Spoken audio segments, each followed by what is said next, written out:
اللهم صل وسلم وبارك على سيدنا محمد. ازيكم يا حبايبي؟ عاملين ايه؟ يا رب تكونوا بخير. جايبين هنا اهوت، جايبه معاكم اجنحه وجايبه دبابيس كده اهوت، ان انا هعمل لهم فراخ كريسبي. هنشوفها مع بعض التتبيله الاول اللي هنتبلها فيها وتقعد فيها مده حلوه كده اهوت، شويه تتنقع فيها. معايا بصلايه ومعايا طماطمايه مبشوره، ومعايا التوم باودر وبصل باودر وزعتر، وحطيت برضو عليها روزماري. حطيت هنا بابريكا وفلفل اسمر، وشويه خل، معلقتين من الخل وكوبايه من اللبن. كوبايه من اللبن، انا حطيت الخل علشان خاطر كوبايه اللبن دي تدينا على رايب يعني.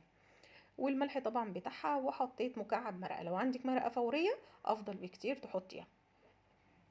هقلبهم بقى كده كويس، ندخل واهرس المرقه اللي انا حطها، عشان انا حاطه مرقه كده مكعبات، اهرسها شويه عشان تخش مع التوابل. بصي الدبابيس انا فاتحاها ازاي من الجنب، والاجنحه مقطعاها على اتنين. يعني مقطعه اللي هو الجناح في حته كده، دبوس لوحدها صغيره كده، دي لوحدها والجناح لوحده. والدبابيس التانية اللي هي الفخاد مقطعاه كده، شقها من النص عشان التسويه توصل جواها، وكمان التتبيله توصل جواها. تمام. انا كده حطيتها واتنقعت شويه حطيتها ساعتين، وحطيتها في التلاجة. كملت قعدت ساعتين، ممكن اكتر كمان من ساعتين في التلاجة.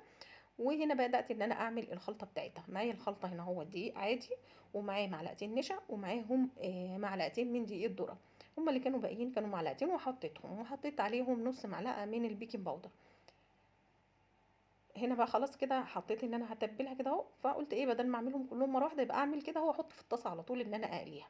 عملت ميه ساقعه جدا، الميه دي ساقعه جدا، تحطي في الدقيق وترجعي تحطيها في الميه الساقعه وترجعيها تاني على الدقيق بالشكل ده.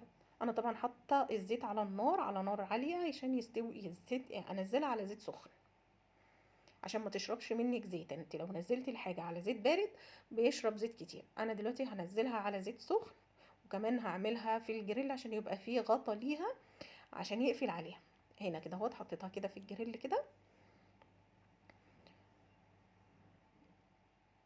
وهغطيها بقى كده خلاص. حطيتها على نار عاليه، وبعد كده شويه بقلل النار شويه عليها، بهدي النار، وبحطها على اعلى عين. اقلبها برضو وهقفل عليها تاني علشان تستوي وتخش التسويه جواها، ما يبقاش فيها دم من جوه. كده خلاص هي استوت معايا. هي كده بطلعها بالشكل ده، اللون دوت، واحطها كده في مصفى تصفي الزيت اللي فيها كله.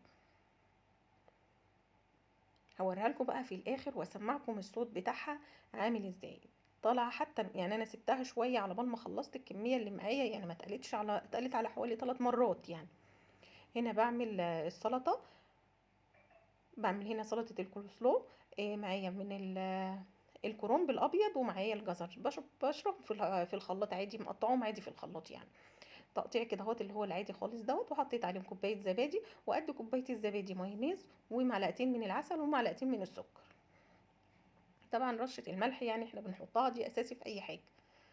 قلبوا بقى كده، دي كده حطينا كده، جهزنا بقى عشان نعمل وجبه كنتاكي كده بسيطه. بس طبعا هي كريسبي يعني زي بتاعتنا اللي احنا بنعملها بيتي يعني. ادي كده المنظر بتاعنا. بصوا بقى، تشوفوا اسمعوا الصوت.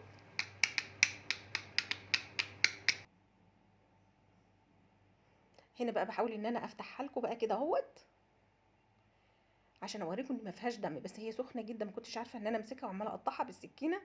ووريتها لكم برضو، هي فعلا ما فيهاش دم نهائي. كده بقى الفيديو بتاعنا خلص. يا رب الفيديو يعجبكم، ولو مش مشتركين في القناه شرفوني بالاشتراك، واعملوا لي بقى ما تنسونيش بلايك للفيديو. اشوفكم على خير، سلام عليكم.